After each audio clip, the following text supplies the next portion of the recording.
Assalamu alaikum students. Today we are going to start the topic sound requires material medium for its propagation.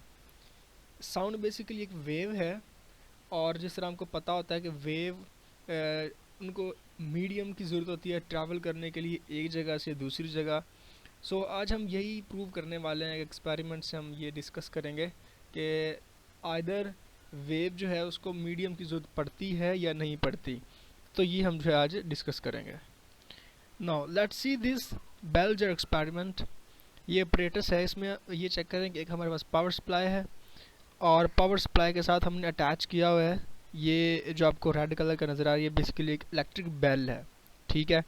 तो अब इस electric bell को हमने एक jar के अंदर रखा हुआ है. एक शीशे का जार है बेल जार, उसके अंदर हमने रख दिया है और नीचे हमने रखा हुआ है वैक्यूम पंप. वैक्यूम पंप क्या होता है? ये बेसिकली होता है कि जो अपने अंदर जो एयर है उसको क्या कर लेता है, सक कर लेता है, उसको खींच लेता है. So let's start activity 11.2. As we know light waves are electromagnetic waves. हमने ये चैप्टर नंबर 10 में पढ़ा था. Electromagnetic waves are those waves which don't require any medium for their propagation from one point to another point.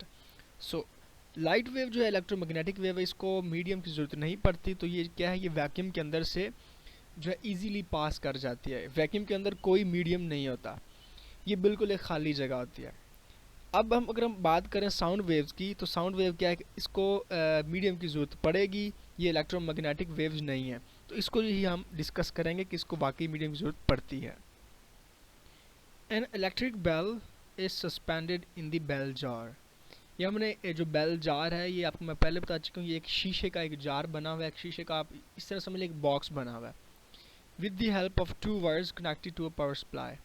हमने electric bell को एक jar के अंदर रखा हुआ है और इलेक्ट्रिक बेल को हमने पावर सप्लाई जो है वायर्स के थ्रू कनेक्ट की हुई है.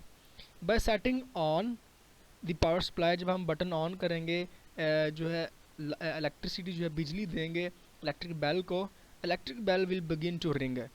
वो जो है रिंग करेगी और हमें उसकी आवाज़ सुनाई देगी. ठीक है. We can hear the sound of the bell.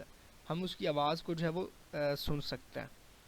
Now जी, तो सबसे इम्पोर्टेंट काम, now start pumping out air from the jar bye means of vacuum pump. तो मैं आपको बताया था कि वैक्यूम पंप का जो काम है वो जस्ट ये है कि जार के अंदर वो जो ग्लास का बॉक्स है उसके अंदर जितनी भी एयर होगी उसको ये पंपिंग आउट कर लेगा, उसके अंदर से एयर को निकाल लेगा.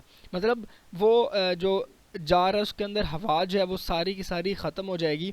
हमने सारी की सारी एयर जो है वो निकाल लिया उसके अंदर से, और जो है किसकी वजह से, with the help of vacuum pump. अब आप ये सपोज करेंगे कि उसके अंदर जो जार के अंदर कोई हवा नहीं है, वो बिल्कुल हवा से खाली हो चुका है.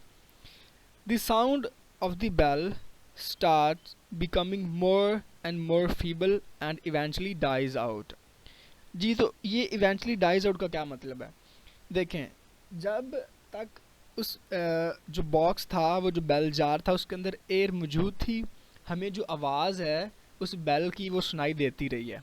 लेकिन जब हमने उसके अंदर से सारी की सारी हवा निकाल ली with the help of vacuum pump, जो आवाज़ है वो आहिस्ता आहिस्ता फीबल होना शुरू होगी. फीबल का मतलब होता है आहिस्ता आहिस्ता कम होना शुरू हो गई. और हत्ता कि एक ऐसी सिचुएशन आया, एक ऐसा टाइम आया हमारे पास कि इवेंचुअली डाइज आउट कि हमें आवाज़ बिल्कुल भी नहीं सुनाई दी. हालांकि जो इलेक्ट्रिक बेल है वो चल रही थी लेकिन आपको उसकी आवाज़ नहीं सुनाई दे रही. इसका ये क्या वजह? क्योंकि आपने उसके अंदर से सारी एयर जो है वो निकाल ली थी, इसलिए आपको आवाज़ जो है वो सुनाई नहीं दे रही. Although the bell is still ringing. तो ये वही बात ही हो चुकी है. जिस तरह आप स्पेस में जाते हैं, आप स्पेस में जाएं, आप वहाँ पे अगर बोल रहे हैं तो आप जो अगर चाहे कोई शख्स आपके पास भी खड़ा हो तो आपकी बोलने की आवाज़ उसको सुनाई नहीं देगी, बिकॉज वहाँ पे एयर मौजूद नहीं है. ये हम जो बोलते हैं हमारी आवाज़ किस तक पहुँचती है, ये हवा की वजह से, एयर की वजह से होती है. Because air behaves as a medium. Air जो है वो मीडियम बिहेव करती है. तो आवाज़, हमारी जो साउंड वेव होती है, इस वेव्स को हमारे मुंह से किसी शख्स के कान तक जो ये लेके जाती है वो एयर होती है. तो देखिए यहाँ पे एयर ही नहीं है जब, तो आवाज़ हमें सुनाई नहीं देगी. मतलब बेल चाहे रिंग करती रहे, लेकिन हवा ही नहीं मौजूद जो कि उसकी आवाज़ को हमारे कानों तक लेके आ जाए, ठीक है। इसीलिए हमने ये प्रूव कर दिया कि जो साउंड है उसको लाजमी कोई ना कोई मीडियम चाहिए होता है। When we put the air back into the jar, जब हम दोबारा जो है उसके अंदर एयर फिल करेंगे, we can hear the sound of the bell again. From this activity we conclude that sound waves can only travel और propagate in the presence of air. Now we discuss the longitudinal nature of sound waves. जी, तो sound की longitudinal nature को understand करने के लिए हमें ये जो एक्टिविटीज़ हैं ये ट्यूनिंग फॉर्क की, इसको डिस्कस करना पड़ेगा। जी स्टूडेंट्स, तो ये है ट्यूनिंग फॉर्क। जी, तो ट्यूनिंग फॉर्क की ये जो दो साइड्स होती हैं इनको हम कहते हैं प्रॉन्ग्स। जी, तो रेस्ट पोजीशन पे जब होता है तो ये इसकी मीन पोजीशन ओ होती है, और उसके बाद ये जब वाइब्रेट करता है तो ये कभी ए पोजीशन पे जाएगा, कभी बी पोजीशन पे जाएगा। तो ये इसकी दो पोजीशंस होंगी, ए और बी। सीट, ये देखें, ये जो ट्यूनिंग फॉर्क का ये क्या कर रहा है, वाइब्रेट कर रहा है, ये इसकी वाइब्रेशन हो रही है।